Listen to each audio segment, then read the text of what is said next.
Good morning students. Class 12 में lesson 4 आज शुरू करेंगे। लेसन 4 एक छोटा चैप्टर है और एक इम्पॉर्टेंट चैप्टर भी है। ठीक, तो लेसन 4 आज शुरू कर देंगे। तो आज का टॉपिक है यौन संचालित रोग एवं इसके प्रकार। तो ये टॉपिक शुरू करने से पहले अगर आप हमारे चैनल पर नए हैं तो चैनल को सब्सक्राइब कर लें, बेल आइकन को दबा दें ताकि आपको वीडियो की नोटिफिकेशन मिल सके। तो चलिए शुरू करते हैं यौन संचालित रोग एवं इसके प्रकार। ये जानने से पहले हम ये जान लें कि यौन संचालित रोग क्या होते हैं। ठीक, इंग्लिश में से बोलते हैं सेक्सुअली ट्रांसमिटेड डिजीज। ठीक, इसे शॉर्ट में एसटीडी रोग भी बोलते हैं, एसटीडी भी बोलते हैं, एसटीडी। ठीक, तो इसे इंग्लिश में कहते हैं सेक्सुअली ट्रांसमिटेड डिजीज और उसके प्रकार मतलब एंड टाइप। ठीक, तो ये पढ़ेंगे, लेकिन इससे पहले हम ये जान लें कि यौन संचालित रोग होते क्या हैं।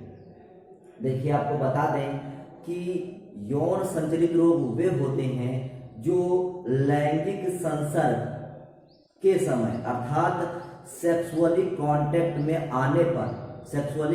में आने पर जब एक व्यक्ति से दूसरे व्यक्ति में जब रोग फैलता है तो इस प्रकार के रोगों को यौन संचालित रोग कहा जाता है। ठीक, कब फैलता है?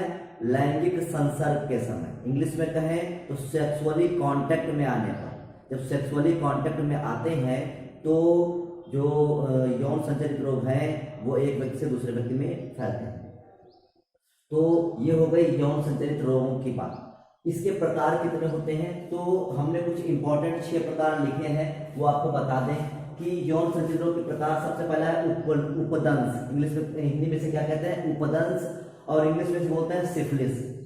ठीक, बहुत पूछ जाते हैं ये रोग कि निम्नलिखित में से ऑब्जेक्टिव में दिया जाता है कि निम्नलिखित में से कौन सा यौन संचालित रोग है, कौन सा नहीं है, तो ये जान लीजिए।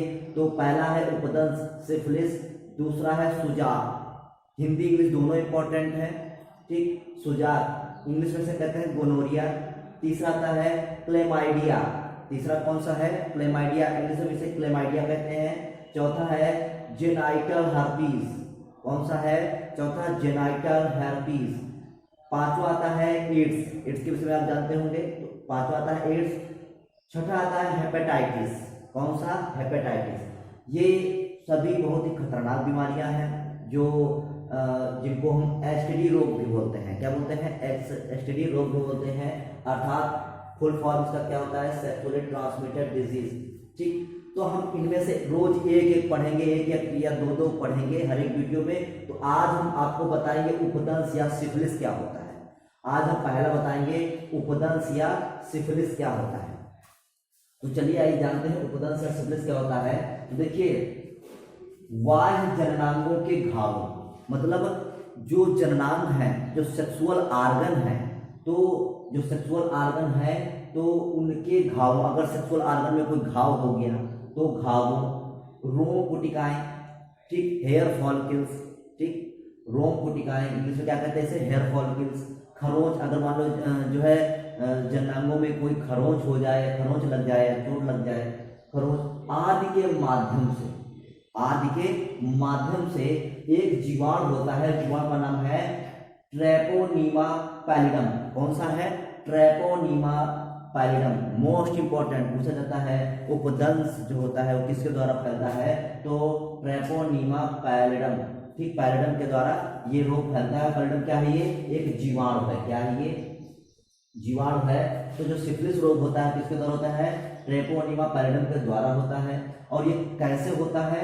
जब बाह्य जननांग जो होते हैं, जो एक्सटर्नल सेक्सुअल ऑर्गन होते हैं, तो उनमें अगर कहीं घाव है या रोम कुटिकाएं या कहीं खरोंच लग जाए तो उस खरोंच के माध्यम से, उस घाव के माध्यम से ये जीवाणु वहां पर उसके अंदर प्रवेश कर जाता है।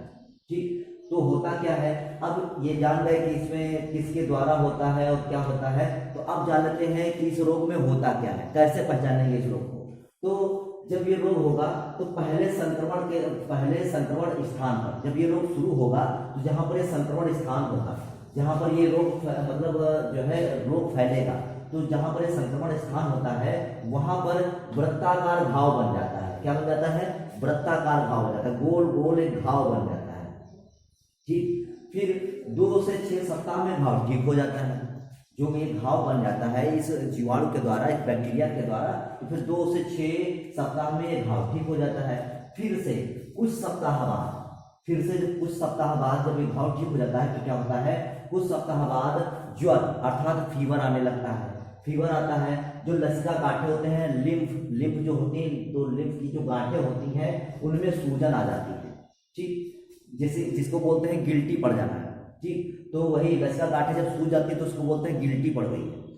तो ज्वर आने लगता है, लसिका गांठों में सूजन आ जाती है, त्वचा पर चेचक जैसे दाने बनने लगते हैं। जैसे चेचक होता है तो वैसे चेचक की तरीके से त्वचा पर दाने बनने लगते हैं। कुछ समय बाद अंगघात, मतलब कोई एक ऐसा अंग भी हो सकता है जो हो सकता है काम करना बंद कर दे, तो उसे बोलते हैं अंगघात। अंगघात का मतलब है किसी ऑर्गन का काम करना बंद हो जाना, या इसे पैरालाइसिस बोलते हैं। इंग्लिश में क्या बोलते हैं, इसे पैरालाइसिस बोलते हैं। तो कुछ समय बाद अंगघात, पागलपन मतलब मैडनेस टाइप के लक्षण दिखाई देने लगते हैं, आदि हो जाता है। ये कब होता है, जब घाव संक्रमण स्थान पर वृत्ताकार घाव बन जाएगा और ठीक हो जाएगा। फिर उसके कुछ सप्ताह बाद, 2 से 6 सप्ताह के बाद फिर ये लक्षण आना शुरू हो जाएंगे। ज्वर हो जाएगा, लसिका गांठों में सूजन हो जाएगी, चेचक जैसे दाने पड़ने लगेंगे। तो ये इस प्रकार से, और इतना होने के बाद फिर उसके कुछ समय बाद फिर क्या हो जाएगा, अंगघात हो जाएगा, पागलपन के लक्षण विकसित हो जाएंगे। तो ये ऐसे लक्षण विकसित हो जाते हैं। और जो गर्भवती स्त्रियां होती हैं उनमें ये भ्रूण के लिए भी घातक होता है। जो उनके गर्भ में जो भ्रूण पल रहा होता है, जो इम्ब्रियो होता है, उस इम्ब्रियो को भी ये डैमेज कर सकता है। ये जो रोग होता है उस इम्ब्रियो को भी डैमेज कर सकता है। तो ये होते हैं इसके लक्षण। अब इसका उपचार क्या है, अगर आपसे पूछा जाए उपदंश का उपचार क्या है, तो हम आपको बता दें इसके उपचार के लिए टेट्रासाइक्लिन और पेनिसिलिन, ये 2 औषधियां आती हैं। ये 2 दवाइयां आती हैं, मेडिसिन आती हैं, जिसका नाम है टेट्रासाइक्लिन और पेनिसिलिन। तो इन दवाइयों के सेवन से इस रोग को काफी हद तक रोका जा सकता है। तो ये था उपदंश। इसी प्रकार से हम रोज के रोज आपको ये जितने भी रोग बताए हैं जल्दी से जल्दी कई वीडियो बनाकर इन रोगों को समाप्त कर देंगे। आप आज के लिए बस इतना ही, आज आप इतना ही पढ़ें, इतना ही जानें, और कल फिर मिलेंगे जो है नए वीडियो के साथ जो नए टॉपिक पढ़ाएंगे। तो आज के लिए बस इतना ही। Thank you.